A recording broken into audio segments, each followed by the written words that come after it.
قاسم سلیمانی کے بعد شہادت کا یہ کارواں رکا نہیں بلکہ اور تیزی سے آگے بڑھا۔ شہید ابو مہدی نے سلیمانی کے ساتھ اپنے خون کو ملا کر بھائی چارے کی وہ مثال دی جسے تاریخ کبھی بھلا نہیں پائے گی۔ پھر محسن فخرزادے سامنے آئے جنہیں علم کی راہ میں دشمنوں نے نشانہ بنایا، مگر ان کی شہادت نے ایران کی سائنٹیفک طاقت کو اور نکھار دیا۔ پھر ابراہیم رئیسی نے شہادت دی۔ رئیسی کو عوام کا خادم کہا جاتا تھا۔ انہوں نے اپنی آخری سانس تک ملک اور اپنے لوگوں کی خدمت کرتے ہوئے شہید ہوئے۔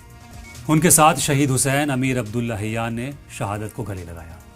ایران کے وزیر خارجہ رہے امیر عبداللہ حیان نے اپنی ڈپلومیسی کو اپنی طاقت بنا کر دشمن کے آگے نہ جھکنے کا عہد کیا تھا۔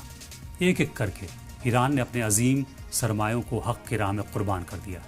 اس کارواں کے سب سے اونچے مقام پر سپریم لیڈر آیت اللہ سید علی خامنئی کا نام آتا ہے، جنہوں نے اپنی پوری زندگی ظلم کے خلاف گزاری اور آخرکار شہادت کے اس مقام کو پایا جس کی تمنا وہ ہر نماز میں کرتے تھے۔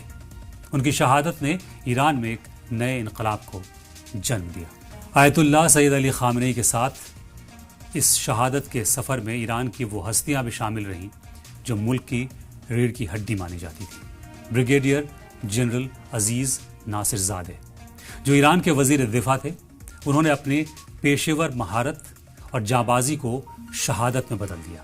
ان کے ساتھ علی شمخانی جو برسوں تک ایران کی سپریم نیشنل سیکیورٹی کونسل کے سیکریٹری اور رہبر کے مشیر رہے، انہوں نے اپنی ڈپلومیسی اور جنگی حکمت عملی کا نذرانہ پیش کرتے ہوئے شہادت کو گلے لگایا۔ اور پھر شہادت کے اس عظیم سفر میں ڈاکٹر علی لاریجانی بھی شامل ہوئے جو پارلیمنٹ کے سابق اسپیکر اور رہبر کے بے حد قریبی مشیر تھے اور موجودہ وقت میں سپریم نیشنل سیکیورٹی کونسل کے سیکریٹری بھی تھے۔ علی لاریجانی کی شہادت کے بعد ایران کے انٹیلیجنس منسٹر اسماعیل خطیب بھی اس راہ کے مسافر ہوئے جس راہ پر چلنے کی تمنا ہر ایرانی پچھلے 47 سال سے کر رہا تھا۔ شہیدوں کی فہرست اور بھی طویل ہے۔